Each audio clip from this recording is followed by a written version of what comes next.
Good evening, everybody, and welcome to Carving It Up Live right here on Facebook Live, YouTube, and Twitter.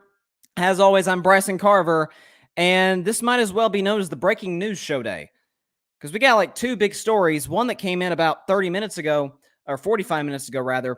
You had one that came in 2 to 3 hours ago. So it's kind of nutty in sports right now, guys. The COVID's going crazy. It's ironic. Both stories do have to do with COVID. That is, I mean, it's been the world we lived in since March of 2020, so I guess we shouldn't really be all that surprised at this point. But I'm going to talk about that, as well as I thought the Chargers-Chiefs was going to lead off the show. It's actually going to be third, but it's now time. I will admit it.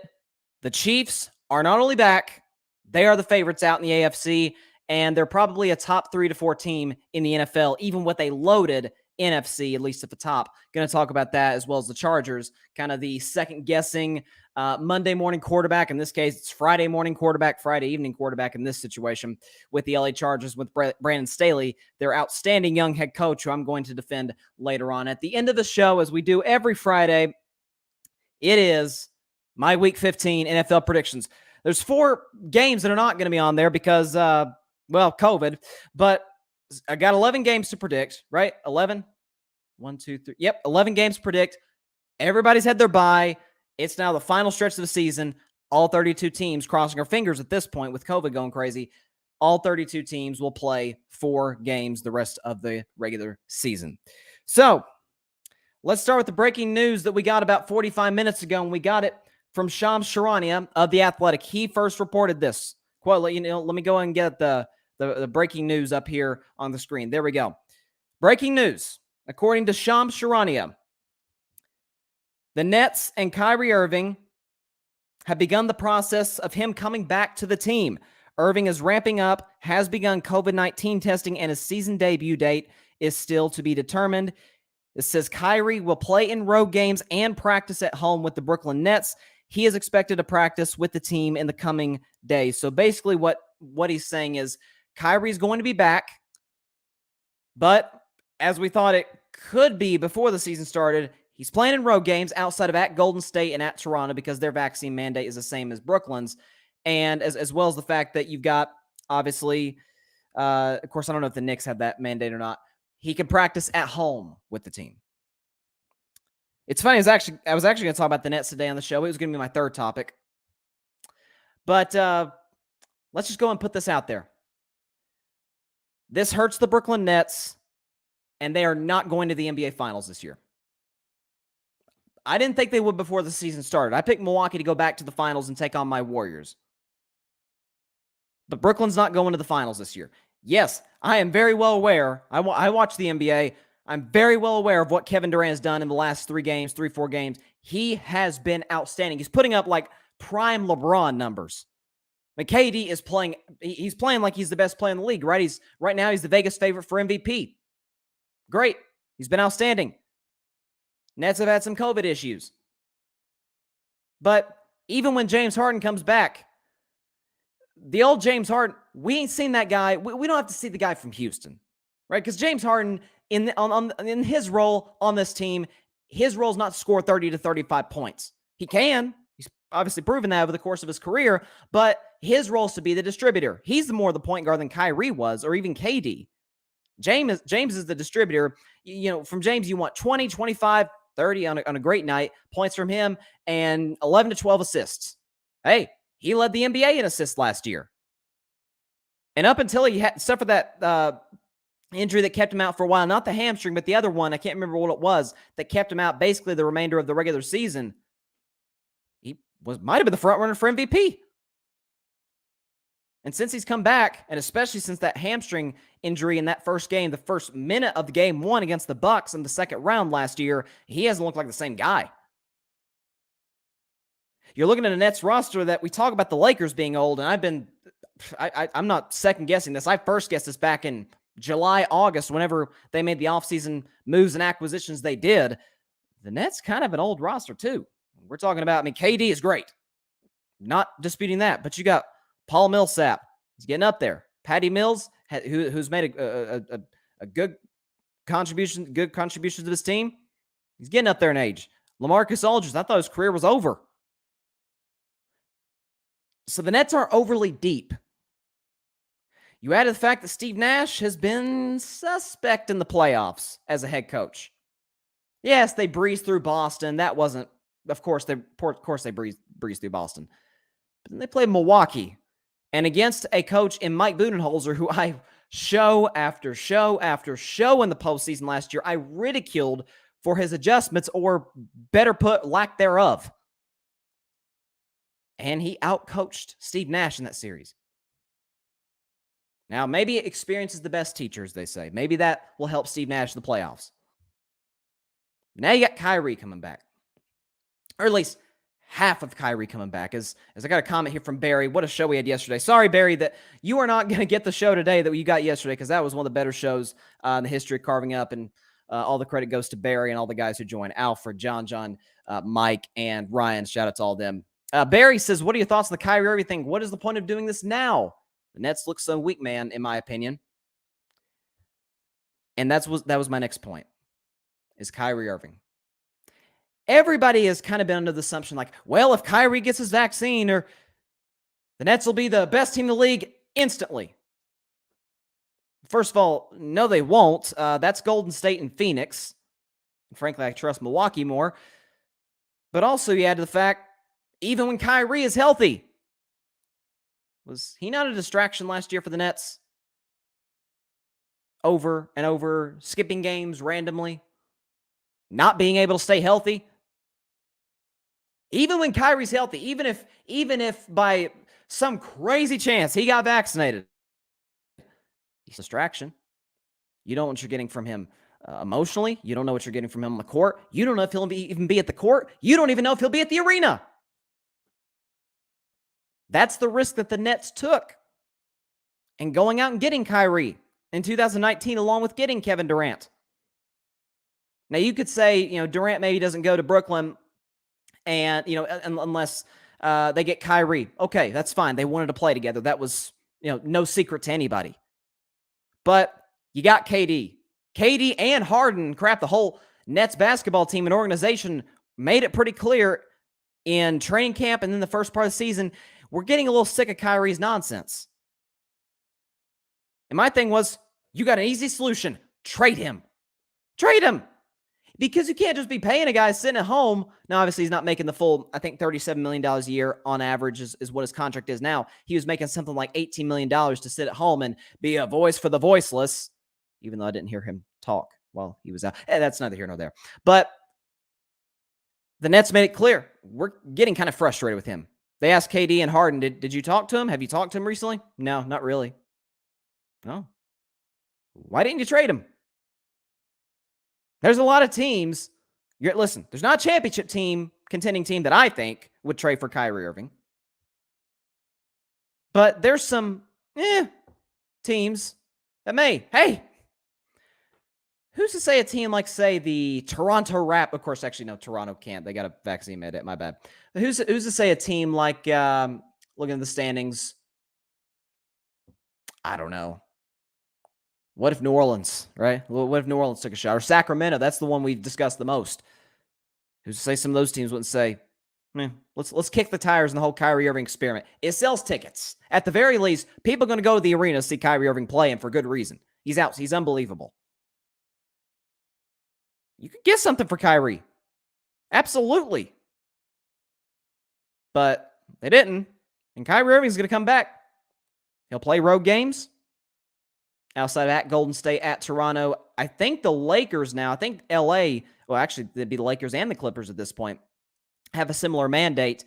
And I'm not sure if the Knicks do. So for the majority of the Nets home games or road games, he's going to be there.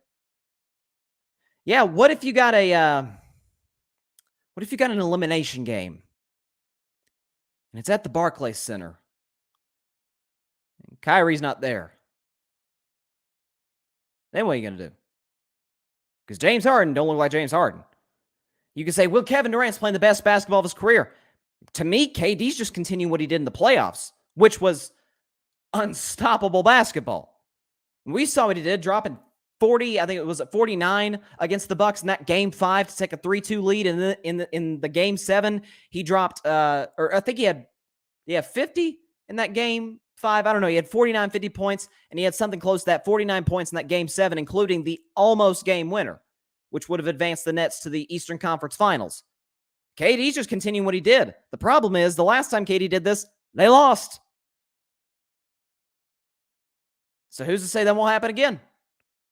It's like I told you, this is why I don't trust the Nets. This is why I said, KD, you made a mistake leaving the Warriors. Big mistake. Not even as a Warriors fan. Take the fact that I'm a Golden State fan out of the picture. He made a mistake. Because you're trusting a guy in Kyrie who you have no idea where he's going to be at. Mentally, physically, no clue. You have no idea what you're getting from Kyrie Irving on a game-to-game basis. Heck, on a day-to-day basis. And then you're trusting a guy in James Harden who has not just no playoff resume, but frankly, a bad one. I won't even spend the time going through playoff series after playoff series after playoff series, going back to his days in Houston when he wasn't just not himself. He was straight up garbage. We always say, well, what's the Maya Angelou quote when someone shows you who you are, believe them? Well, James Harden show us year in and year out that in the playoffs, he's kind of trash. Kevin Durant hasn't done that. He's great in the playoffs, but where's his help going to come from? Because if that's who you're relying on, good luck. If he pulls that off, man, we got to elevate KD into the top 10 players of all time, in my view, if he pulls off this championship this season. I mean, that would be unbelievable. But this is why I said before the season, I don't trust Brooklyn. I trust KD. It's so funny. The Nets and the Lakers kind of have the same problem. The Lakers, some of it's age. I do trust Frank Vogel more than I do Steve Nash, without a question. But you look at the Lakers, and they got their best player, LeBron James. Trust him. He's had some injuries, but when he's out in the court, I trust him. He's going to be great. His playoff resume speaks for itself and then some. For the Nets, KD, his playoff resume not as great as LeBron's, but it speaks for itself. But the two stars in the team for the Lakers, one can't stay healthy, and the other is bad in the playoffs. For the Nets, one can't stay healthy. You don't know if he's going to be there. The other's bad in the playoffs. And neither team is that deep. It's funny. The Lakers and the Nets, this is going to be the finals. The Lakers and Nets are going to play in the finals. They got the same problem. They're the same team, just on opposite coasts and opposite conferences in the NBA. It's kind of ironic, to be honest with you. So, Nets fans, I mean, even if you're getting a little excited about this, I'm like, yeah, sure, he's going to be on the road, but he's also not going to be at home. And so when you're having these big home games and he's not there, you don't think his teammates aren't going to be frustrated? You don't think we're going to get some sound bites at those press conferences from Nash, Durant, Harden? It's coming. It's coming. This, to me, seals it. Unless they trade him. Maybe this is their way of building his trade value to show people, hey, look what this guy can do. He's unbelievable. He's crazy talented, which all the above is true. So that teams can be like, oh, it's kind of the recency bias thing, right? Kyrie goes out there, dominates, balls out, maybe has a 40-point game in there somewhere, and the Nets get to trade him, get something for him. Maybe this is just something, maybe this is going over our heads. Maybe I'm overthinking this. But if that's not the plan to trade him, then good luck, Nets. Good luck, Kevin Durant. Y'all ain't going to the finals. You may get to the Eastern Conference Finals so long as you avoid the Bucks. Heck, even the Bulls at this point, if they're healthy. But this is the Nets' reality right now. It's the same thing as the Lakers. It's the same thing. And the team that they're trying to catch, that these two teams are trying to catch, out east with Brooklyn, they're trying to catch Milwaukee, the team that beat them last year. Roster up and down. Brooklyn's got a better roster than Milwaukee. But Milwaukee's pieces, well, I always talk about this. This isn't NBA 2K.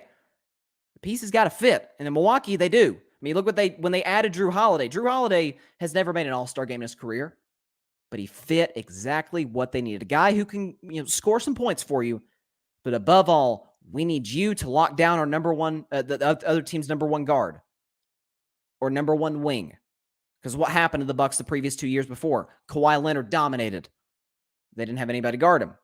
The year after, Jimmy Butler dominated. They didn't have anybody to guard him either. So they get Drew Holiday, and ironically, Drew Holiday against a guard, Devin Booker, made the biggest play of the finals last year. The pieces fit. Out west, the Lakers are chasing the Warriors and the Suns. Top to bottom, although Golden State and Phoenix's rosters are no joke, top to bottom, some may argue that the Lakers roster's better. But Phoenix and Golden State's pieces fit. That's how it goes. That's how it goes in the NBA. Heck, that's how it goes in sports. How many Hollywood couples have lasted a year? I mean, it's kind of the age-old joke, right? Actors and actresses, they're beautiful and they get together and they probably last a year and a half. Just because they look good and all that doesn't mean they work together. It's the same thing here. All right, moving on now to another breaking story. In the NFL, this is a big one. So, long story short way of putting it, 4 games have been postponed due to COVID. The Cleveland Browns and the Las Vegas Raiders are supposed to play tomorrow, I think at 4:30 Eastern in Cleveland.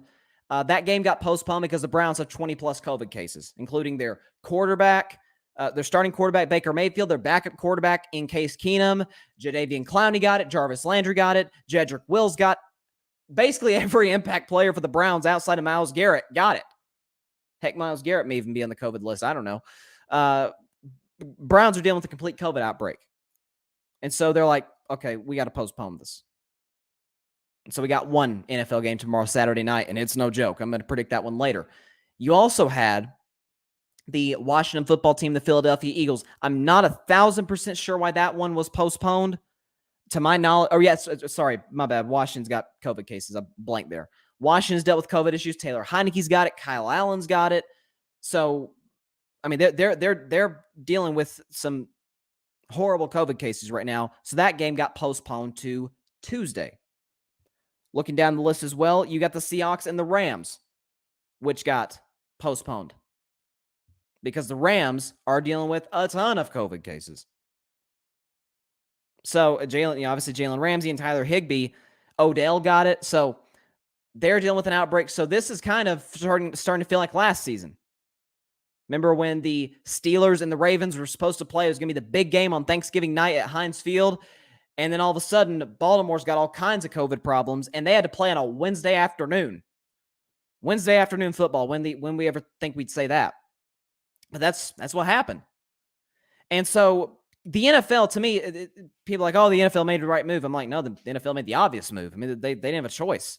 What are they going to do? Have the Browns put out a bunch of practice squad dudes out there tomorrow? And I mean, it'd be terrible. The NFL, above all else, it is a business and it is a TV show.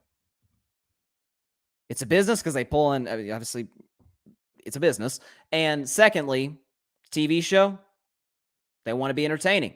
And this season, they've succeeded very well in doing that. The ratings are sky high. It's the most watched product on television right now is the NFL. So they're doing a great job at that. But they had to be postponed. Because especially some of these games, I mean, these are playoff implication type games. The Raiders and the Browns.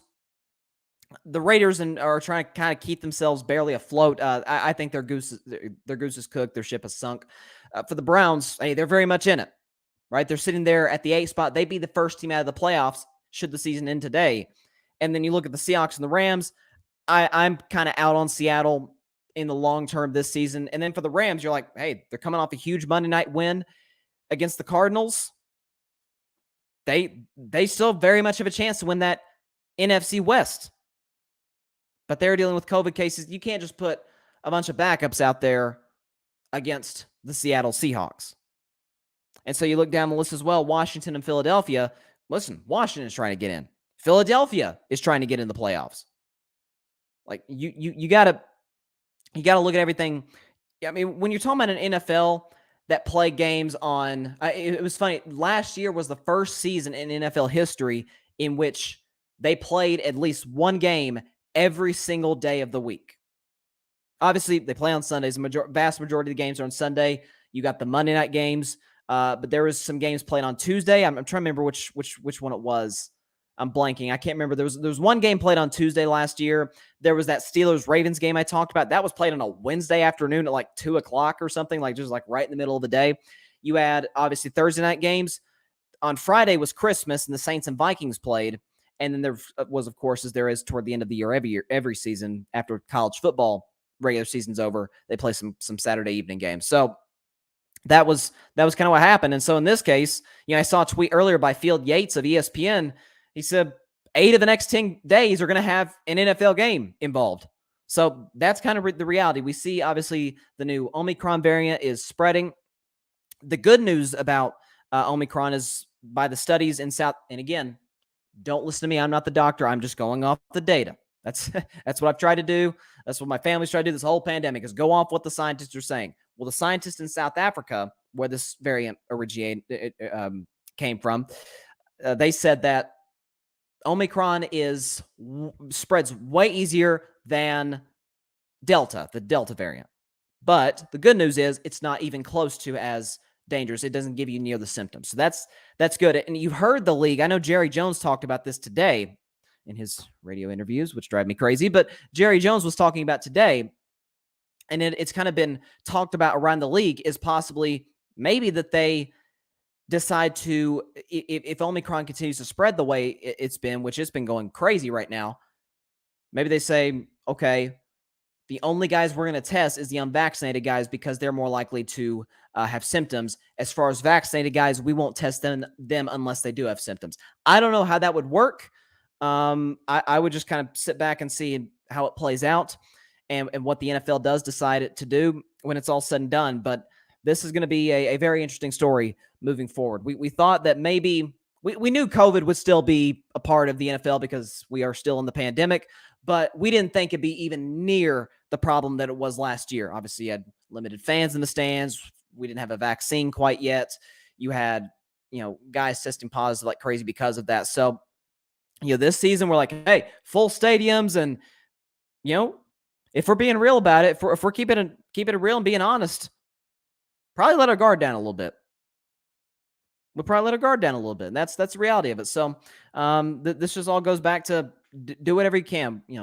Wear your face mask indoors, and in big crowds of people, and get vaccinated and get the booster if you're eligible to do so. So we can all stay safe and hopefully beat this sucker. So, but it's affecting the NFL just like it's affecting everywhere else. The NFL is not exempt, and you see the NBA too. By the way, the cases are crazy in the NBA.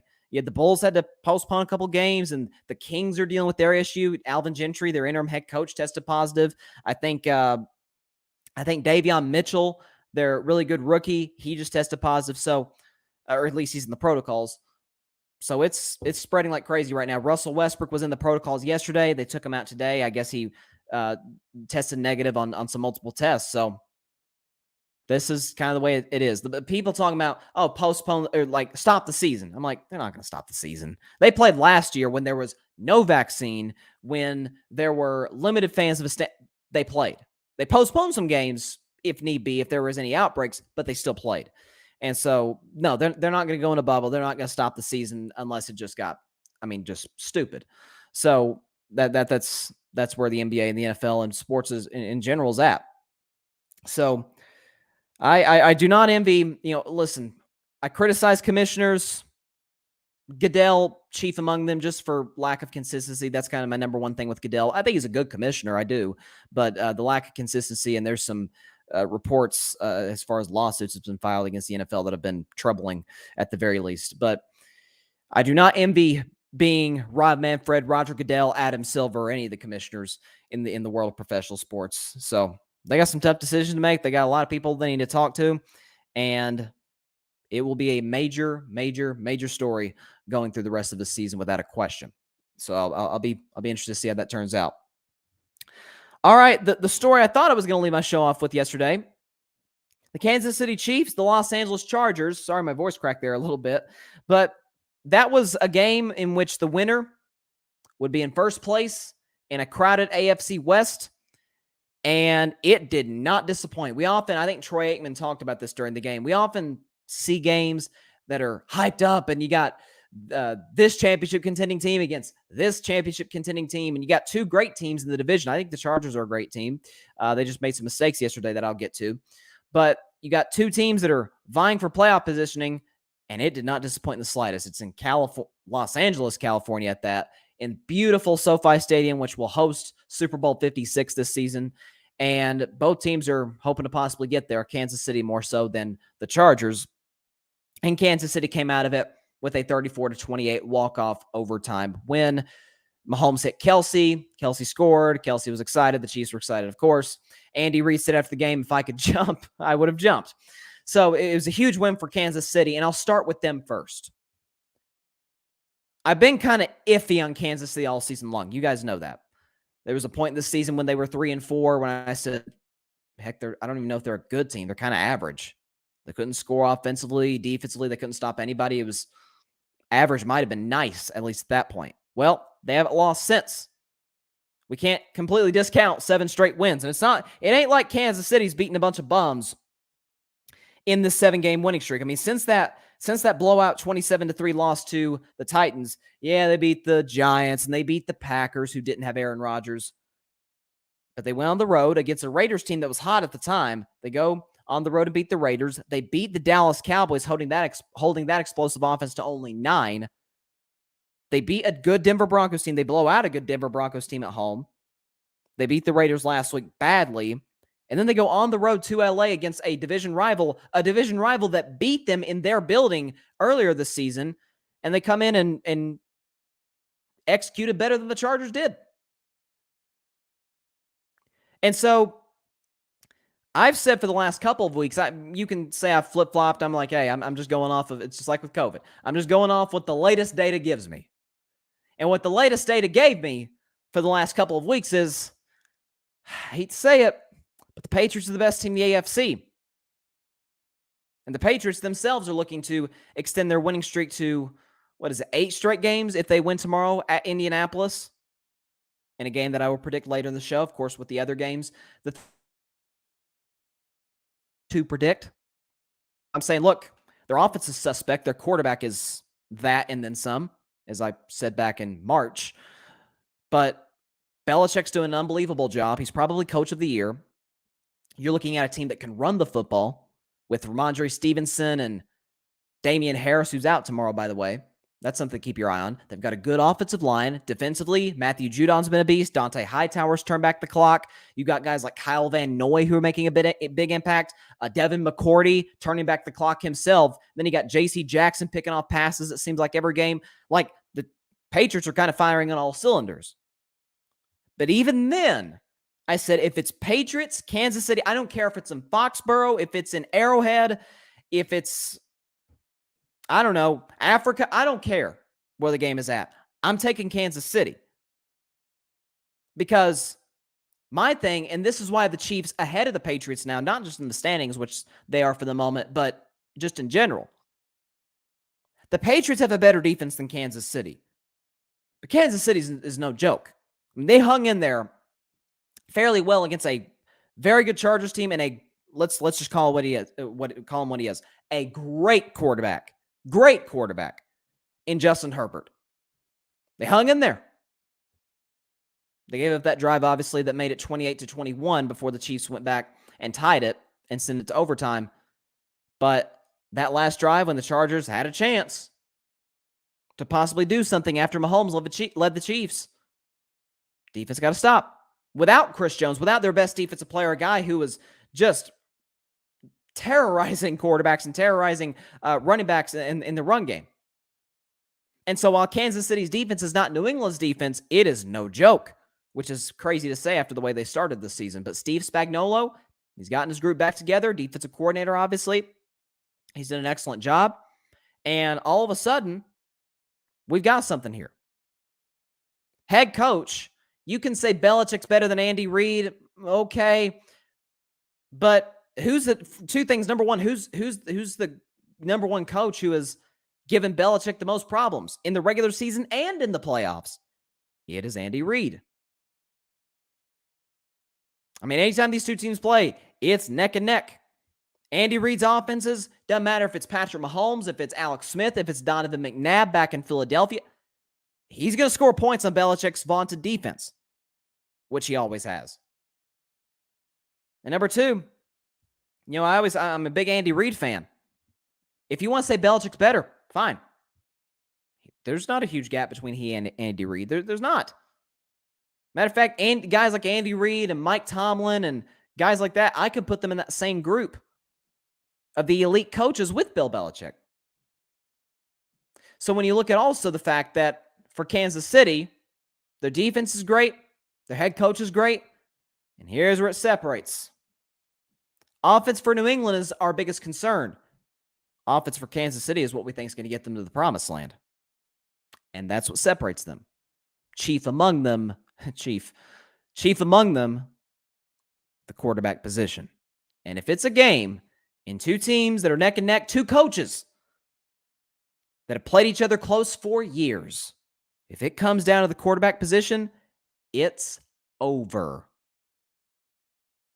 Mac Jones, Patrick Mahomes, please.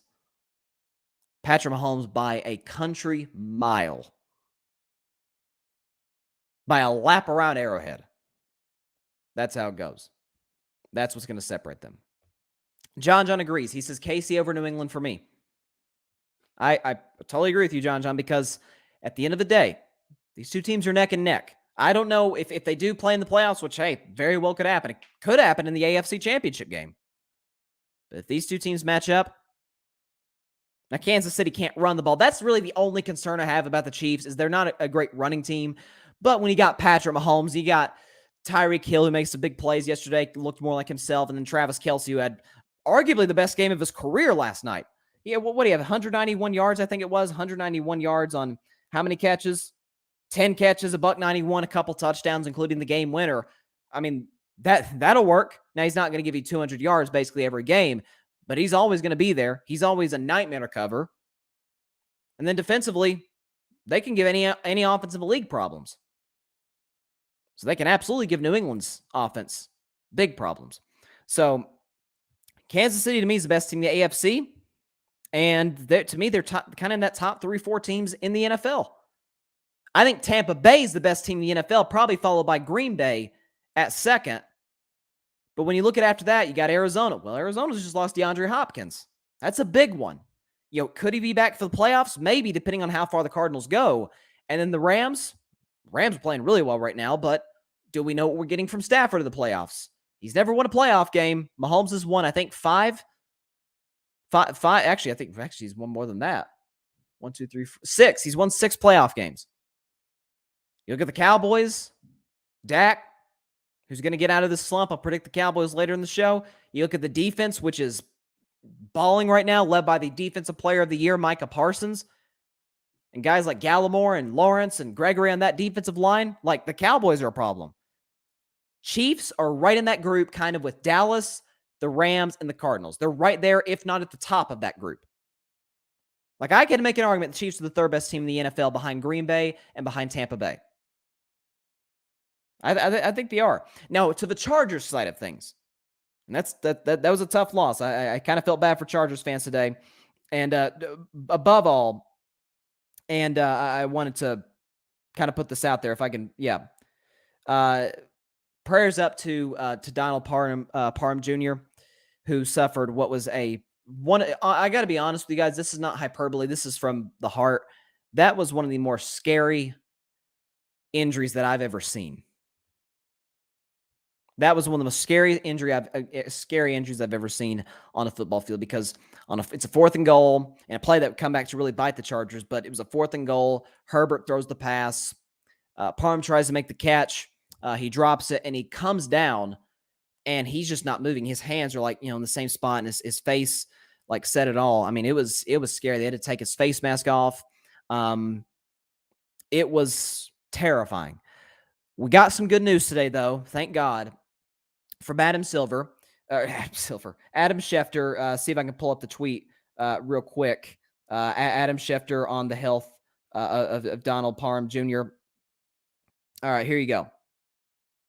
He says that He stayed overnight at UCLA Harbor Medical Center for observation after being diagnosed with a concussion. He is resting comfortably, alert, and will likely be discharged from the hospital later today. So, if he hasn't already, he's going to be discharged from the UCLA Medical Center, which is great news. So he should be fine. That's the word we're getting, and so, boy, that was kind of your stomach kind of sank there for a second when you saw him. And listen, football's a dangerous game. This is why guys, this is why we always say, like, when guys are eligible in the draft and they're a top draft pick, go the NFL, get your money. And this is why we say when you're going up for contract, this is why I defended Dak, and this is why I'll defend anybody trying to get their money. Go after it. Because you never, ever know when something horrible like this could happen. So get your money while you can. There's no question about that. But it's good to hear that he's doing better. And whether he'll come back this season, to me, that's irrelevant. The most important thing for him is getting 100% healthy again, whenever that is. But for the Chargers as a whole, as a team, as an organization, I hear a lot of Monday morning quarterbacking, in this case, Friday morning quarterbacking, questioning Brandon Staley. Now, the Chargers on fourth down yesterday, they went for it a lot. That's what they tend to do. On fourth down, they were 2 for 5, 40%. Now, there's one fourth down that I was not a fan in the slightest of the Chargers when they went for it. It was when they had the ball at the, what was it, the 5-yard line? No, they're at the 1-yard line of Kansas City. It's a 4th and goal. There's 2 seconds left. My thing is, dude, kick the field goal. You go into halftime, feeling good about yourself, and you go from there. Like, that was the one where I was like, I don't know about this. I don't know about it going for it. The rest, my thing is this. Brandon Staley, it's not like he's doing anything different from what he's already done. We know. Chargers fans especially know. He goes for it on fourth down. Heck, he's went for it on fourth down when it's 4th and 10. There's a few reasons for that. Number one, maybe some of the analytics is playing into it. And number two, the Chargers are notorious, as say the Buccaneers were for years, for not having good special teams, for having a bad kicker. That's kind of been the case this year. Well, I don't remember what game it was when the Chargers, might have been when they played the Steelers a few weeks ago, when they played Pittsburgh, and it was a home game. It was close. The Chargers ended up winning. And in that game, the Chargers went for it on fourth down a lot. Nobody was complaining then. Like, nobody was complaining when going for it on fourth down a lot got them to whatever it was, 8-5. 8-5. Nobody was. So that's why I would say, be consistent. If you're going to criticize somebody or something, be consistent. If you're somebody that criticized the Chargers going for it at the frequency that they did back earlier this season when Brandon Staley took over as the head coach, okay, I disagree with you, but hey, at least you're consistent. That's what we talk about with refs a lot, right? In sports, we're like, hey, you're calling one way for one team, the other way for the other team, right? And then also, if you're somebody who hasn't criticized him for going for it, don't criticize him today. Because, hey, it got him to over, at the very least, with all the drop passes and all they had the turnover there in the red zone, which was a killer for the Chargers. They got dead even, 28 going to overtime. The only problem is they lost the coin toss, and Patrick Mahomes did what Patrick Mahomes does, led the Chiefs down the field. Good night. We're flying home. Hopefully, hopefully we can be a Super Bowl contending team and we win the game. That was what happened. But for the Chargers, my thing is, it came down to, not to be cliche, we hear coaches and quarterbacks talk about this all the time, but it came down to execution. They dropped passes. Herbert had they had the turnover there in the red zone. Got to be better. Got to be better. I mean, it's frankly, it's kind of the stuff that they were giving up. So, yeah, it's a tough loss. Obviously, losing to a division rival, especially when you could have taken the lead in the division, that's a tough loss, obviously. But long term, I think the Chargers will be fine. Hey, they may win a playoff game. The Chiefs are going to win the AFC West. That's pretty much been decided at this point, not officially, but they're going to. But for the Chargers, hey, they can win a playoff game depending on the matchup they get. If they play Tennessee and maybe Derrick Henry's not himself, look out. We know what Justin Herbert can do. He broke Andrew Luck's record for the most passing yards. Was it most passing yards in a player's first 2 seasons? And Herbert still got 4 more games left, which is unbelievable. But he's a special player, a great dude, great leader. And this is a great Chargers team that's definitely going places. So I think this loss actually not necessarily helps them, but maybe in the long run possibly does. Because for them, it was a matter of execution. It's not the coach. Because Brandon Staley's been doing what he's done all season. And he got him to 8-5. How many games they win? 7 last year? Whatever he's doing, whatever he's cooking up is working. So I like the direction. Actually, I love the direction the Chargers is going. And man, getting to see these two play each other every year, good for us, the viewers. Good for us as NFL fans, getting to see Patrick Mahomes and Justin Herbert play each other twice a season, every season. It'll be great. All right, Week 15. Week 15 is here. We had a game played last night. We got a few games.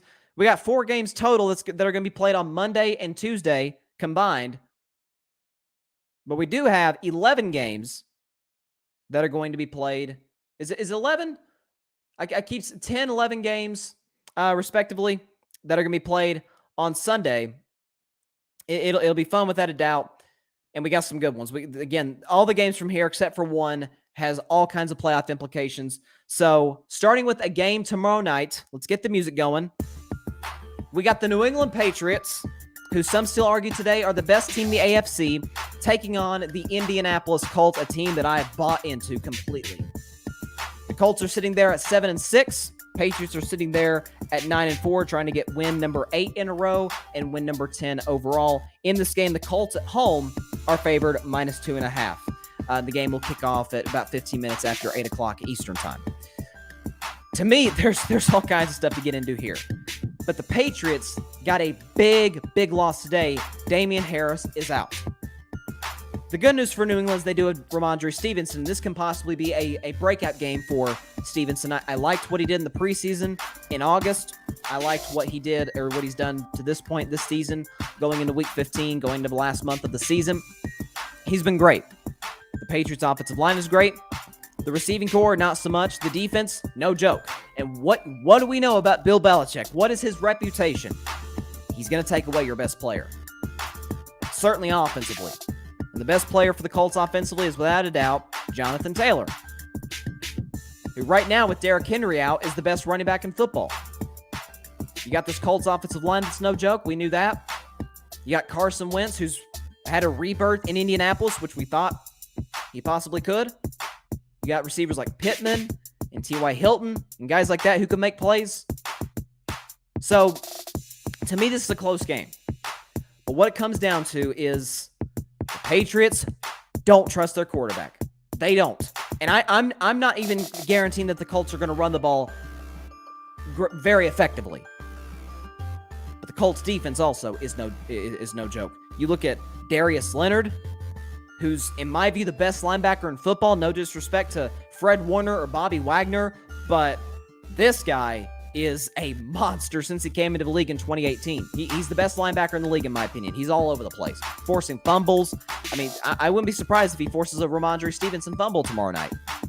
Or say a guy going over the middle, if it's Myers, if it's guys like Kendrick Bourne, Nelson Aguilar. I'm going to say that he forces a fumble. That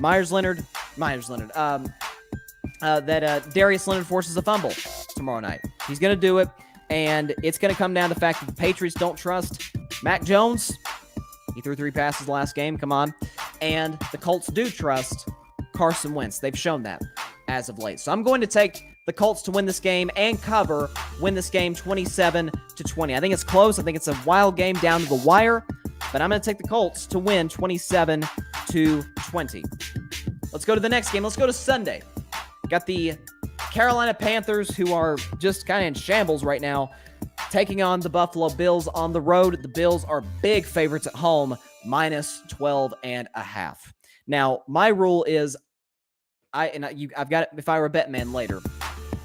But I try to kind of keep my distance away from games that are huge spreads. Because I'm like, you could have a couple of touchdowns at the end that make it closer than it should. You got that going on. So I'm like, yeah. That's why if I were a bet man, I always kind of stay away from the big spreads. I didn't last week. I kind of broke my own rule last week, and it worked out for me with the Packers covering the way they did against the Bears. But you got Josh Allen, who Sean McDermott said is going to play. He was obviously walking around limping last week in that loss to Tampa. Limping around. He's got that leg injury. He's going to play on Sunday against Carolina, which is, of course, huge for Buffalo. Like I said, the biggest loss for them was Tre'Davious White, their number one corner. But in the games that they're playing bad quarterbacks, like a couple weeks ago when they played New England, it's going to hurt them. But in the case of last week against Tampa, or it's not going to hurt them if they're playing an average to bad quarterback. It's going to hurt them badly if they're playing a guy like Tom Brady, which we saw throughout the game in the first half and especially in overtime with the walk-off touchdown to beat the Bills. But with Cam Newton, PJ Walker, whoever it is for the Panthers, they're not going to have any issues at all. So I'm going to take the Bills to win this one and win 28-16. They don't cover. They're right at the spread. Or actually, that does make them cover. They do cover the spread, 28-16. It's right at 12. But I would not go anywhere over that. And I wouldn't touch the spread if I were a bettor. Again, if I were a bet man coming up later. The Arizona Cardinals are taking on the Detroit Lions, the one-win Detroit Lions, with the kind of one of the rarer records that we'll see. The Detroit Lions, as of today, are the quadruple ones. 1, 11, and 1. So enjoy this while you have it, because we probably won't see it for a while. And then you got the Arizona Cardinals sitting there at 10-3 with a huge loss, both on the field and off the field. DeAndre Hopkins is out for the rest of the regular season. He could come back in the playoffs. And, of course, that Monday night game when they fell to the Los Angeles Rams. And so for Arizona, Kyler Murray made some wow plays. I always call them wow plays, especially by the young quarterback. He made quite a few of those on Monday night against LA. But he also made some decisions like, dang, Kyler, what are you doing? Especially that interception to Leonard Floyd, I thought was huge, and that kind of turned the tides of the game for the Rams.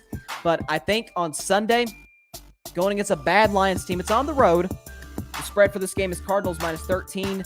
I would bet the over, but for Detroit, they can't run the ball. Jared Goff was bad last week against Denver. The Cardinals got a great defense, so I'm going to take Arizona to win this game 31-17. 31-17, the Cardinals win it. They go to 11-3, and as of now, they stay in first place in the NFC West. Let's go to my Dallas Cowboys, mostly my quarterback above all, taking on the New York Giants. Giants are sitting there at 4-9. That's kind of bleak at this point. They fired Jason Garrett, their offensive coordinator. You got Saquon Barkley, who has not been himself since the ACL tear.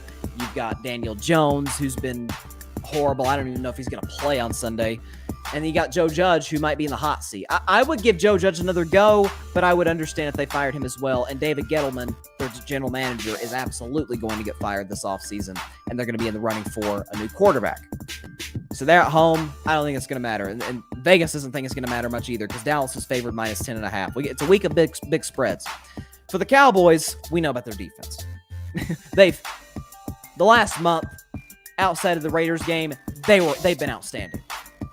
Against Atlanta, against the Chiefs. I mean, look at this Chiefs offense going up and down the field in the Chargers. Dallas Cowboys held them to 19 points at home. Doing what they did to the New Orleans Saints, although they were depleted offensively. You look at the fact that last week against Washington, that defense won the game. So the number one thing for the Cowboys has been Dak Prescott. What's wrong with Dak? What's wrong with Dak? Ezekiel Elliott. Well, Zeke's hurt. We know that. He's not 100%. I don't expect the running game to be good the rest of the season. I said on the show yesterday with my guys Ryan and Barry, this is going to be the Dak Prescott show. It's going to have to be the Dak Prescott show the rest of the season.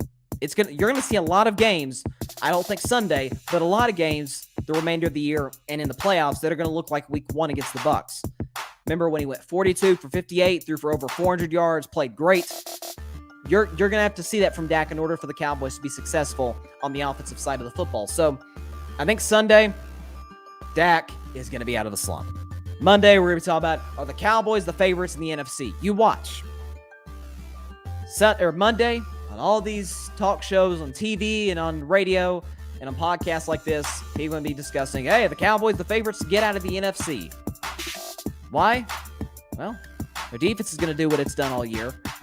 And chief among them all, the quarterback is going to ball out. The weather is supposed to be pretty good in New York, kind of a 50-degree day or so at the Meadowlands.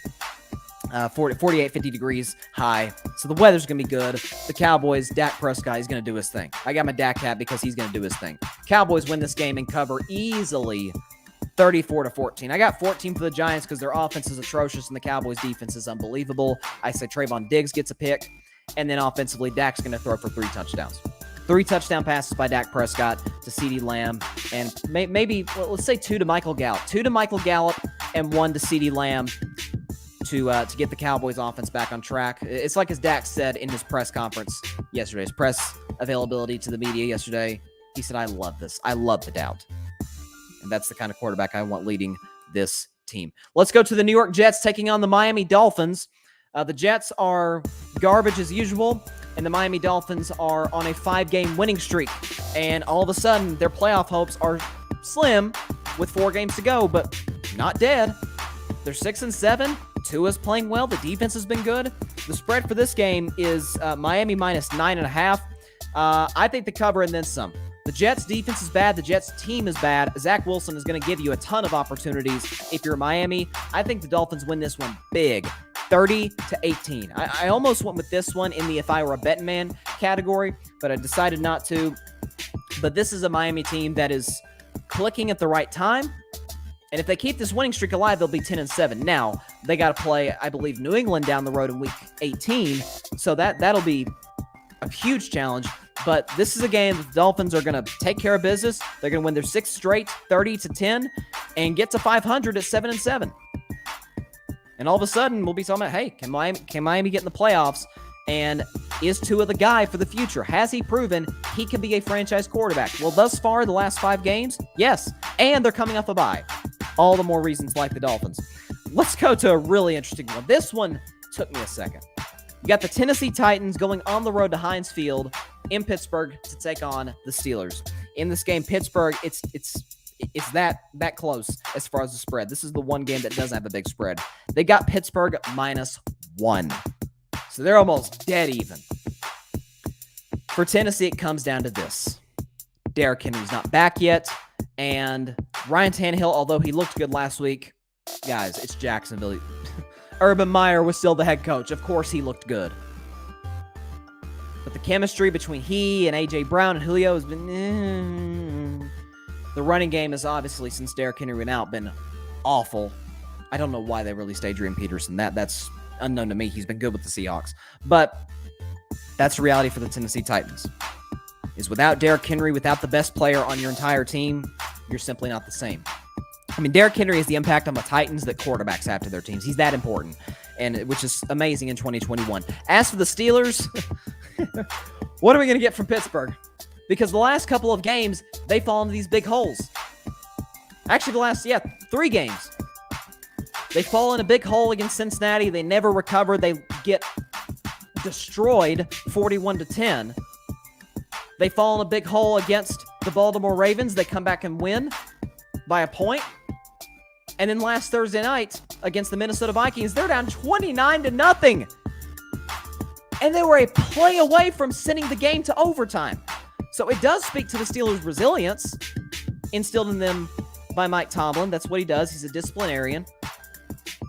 But you could also say this team may be psychologically damaged from the ending of that game when Chase Claypool makes the catch and first down. It's like, what are you doing? So maybe that hurts them a little bit. But in this game, being at home, I'm going to take the Pittsburgh Steelers to win this game on a walk-off field goal. 24-21, the Steelers win this one and severely damage the Titans' chances of getting that number 1 seed in the AFC. I didn't really think they were going to get it anyway. It's going to be either Kansas City or New England. And as for the Steelers, they keep themselves in the playoff picture. All Mike Tomlin does is win. And to Big Ben's credit, he's been really good recently. He has played very well in recent games since that debacle against Cincinnati. He's been great in the fourth quarter against the Ravens, and in that comeback against the Vikings, he was money. And so for that reason, I think he continues it. Coming off a few extra days rest and preparation, the Steelers win this game, go back over to 500, and beat the Tennessee Titans at home. Let's go to the Toilet Bowl. The Toilet Bowl of the 2021 NFL season. You know my rule. I don't spend time on bad teams, but I got to spend a little time on these two bad teams because it is the Toilet Bowl. The Houston Texans, the Jacksonville Jaguars. Both teams are a complete train wreck. The Houston Texans with Davis Mills have not won a game. Their amazing 2 wins have come with Tyrod Taylor at quarterback. They've got Davis Mills, who's a rookie. They have no playmakers. They have no defense. David Culley is in a horrible position as a head coach to do anything. And they're on the road. For the Jaguars, they're better today than they were a week ago. Let's put it that way, because they fired Urban Meyer. So the distraction, as Trevor Lawrence ever so subtly pointed out in his press availability the other day, is out of the building. You've got an interim in who was it? I'm trying to remember who their interim head coach is. I think it was oh gosh. It wasn't Brian Schottenheimer. It was the former coordinator for the Seattle Seahawks back in the day with Russ and Marshawn Lynch. I'm blanking right now. Darrell Bevell.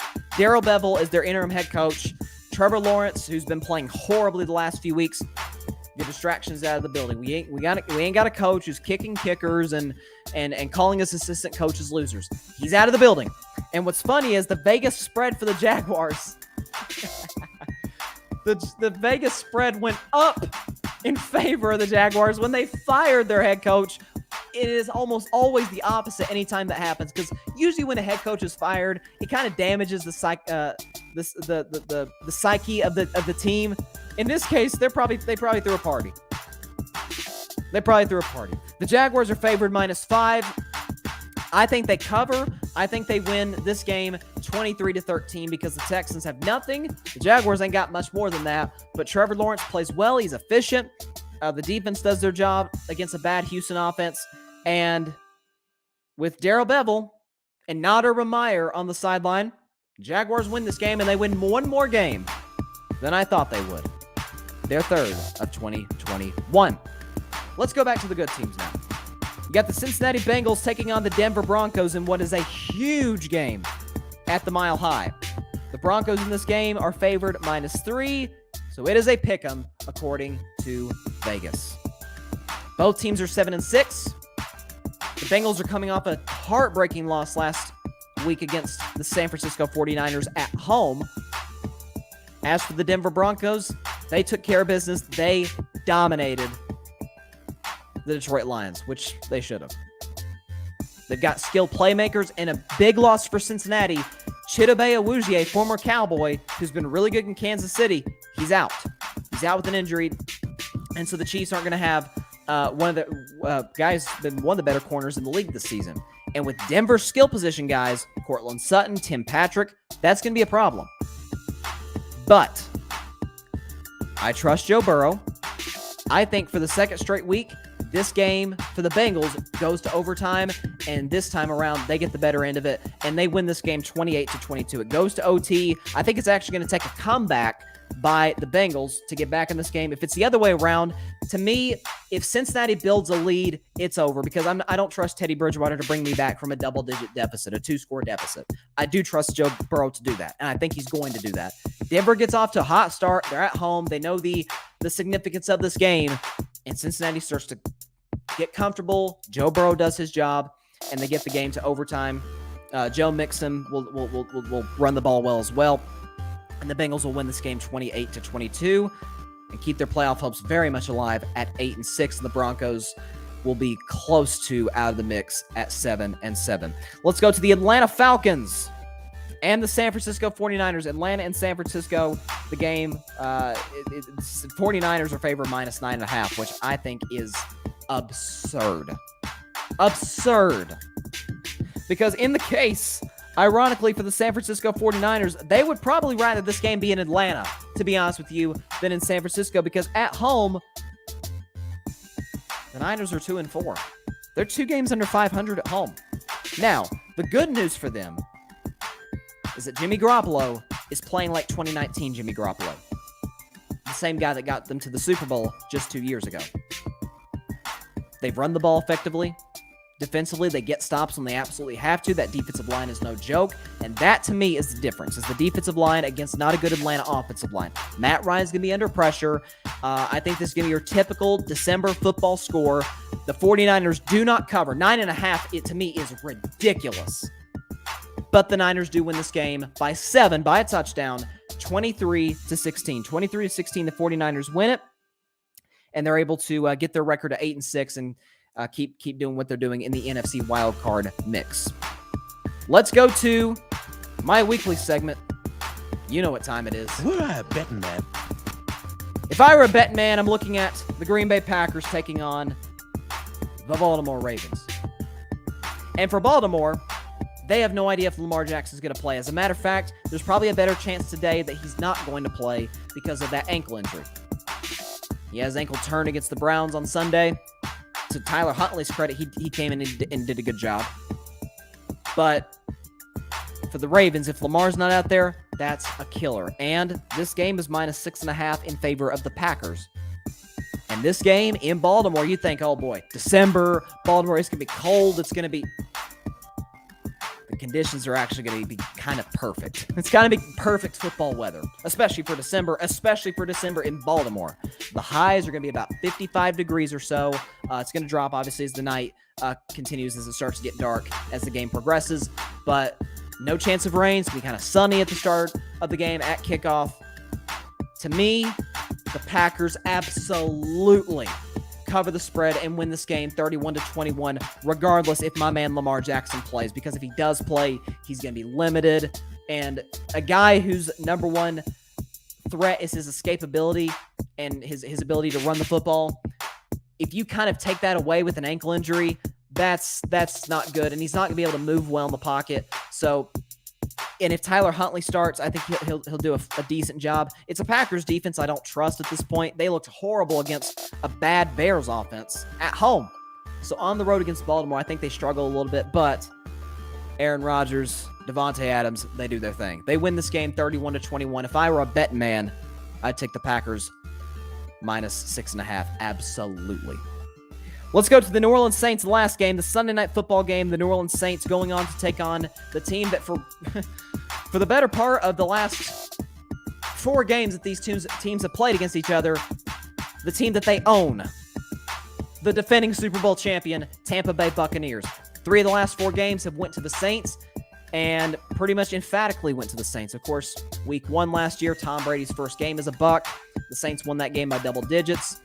They played them later. The last time these two teams played at Raymond James Stadium, yeah, the Saints won by 35 points. Now, Drew Brees is gone. They have some injuries, but Alvin Kamara's back. Taysom Hill has been playing solid football. But Tampa Bay being at home, they know the significance of this game. They know that this is a team that they have not beaten in the regular season in quite a while. And so at home, the spread is Tampa Bay minus 11.5. To me, Tampa does not cover that spread again. That feels like a lot for a division rivalry. The Saints will not have Sean Payton on the sidelines, by the way, which is a huge loss. He's got COVID, so they're not going to have him. But they got Alvin Kamara, got Taysom Hill. Dennis Allen, who's a great defensive coordinator, is going to take on the head coaching responsibilities and duties. So I'm going to take the Buccaneers. They will not cover the spread, but they win 28-17. Once Tampa Bay kind of builds a lead, I don't think the Saints are going to come back from that, because if you got Taysom Hill's not leading you from kind of like Teddy Bridgewater, but probably even more so. Taysom Hill's not leading you to a win down 10 points, especially against Tom Brady. He's definitely not doing that. So I think it's actually kind of nip and tuck for a while, but the Buccaneers pull away in the fourth quarter and win this game 28-17. Tom Brady will do his thing, as he always does. And also for Tampa, this is to try and get the number 1 seed. I said a week ago, I think Tampa Bay is going to get the number 1 seed, because I thought the Cardinals and the Rams would beat up on each other a little bit, and the Packers would lose one more game the rest of the way, which would clear the way for Tampa to be the 1 seed, and the Cowboys to be the 2 seed. So that's what we're going to do. And the Bucs will, of course, get the first round bye. So that's kind of my thoughts on that. And again, on Sunday night, we'll have to get the answer to a horrible question. Can Tom Brady play until 50 years old? Yep, he will. No, I'm just kidding. I think he's going to go to 47. He's going to go to 47 years old. Got a couple comments here. John just says Tampa by 14. Tampa by 14. John says the Buccaneers win. I got by 11. I don't know if they cover the spread. We got a Saints fan who does not like what I had to say. Saints 101 says upset alert. Saints win. This guy sucks at predictions. Well, okay. Listen, I've had some bad weeks. I've had some good weeks. But I think like any fan, you get hot, you struggle. It's part of it. So we'll see. But I think Saints 101. You can get back to me on Monday, but I think considering the fact that you guys don't have a quarterback playing this game, Taysom Hill's not an NFL quarterback. He's a better version of Tebow. You've got Sean Payton, who's missing the game. Alvin Kamara will do his job. Listen, I said this game will be close going in the fourth quarter. I do. At least I gave y'all that. And to be fair to y'all, you've owned Tampa Bay in the regular season. But it's Tom Brady. It's Tom Brady over there. That's not going to happen. So, no, you're not beating him. Saints 101 says, look at the history, bro. Remember I said this upset, I'll see you Monday. Please. Listen, people out there know when I'm wrong, you got me. I admit it. I'm wrong. Joe Burrow is probably the best example of that. Like Joe Burrow, I wasn't huge on him coming to the draft, and you see what he's done in the NFL. I'm like, okay, but my bad. Yeah, I'm still wrong on Burrow. But Justin Herbert, on the other hand, same draft, I said, this guy he's it. You see what he's done. He's probably even exceeded my expectations a little bit. He's been as good as Andrew Luck, was the first 2 years of his career when you look at the numbers. But I only ask one thing of you, Saints 101. Be in the comment section on Monday at 6 p.m. Eastern, 3 p.m. Pacific time, because it may lead off my show. It may not lead off my show. I may talk about the Packers and the Ravens. It just depends on how Sunday and actually even how tomorrow night shakes itself out. But we got a great week of NFL games, week 15.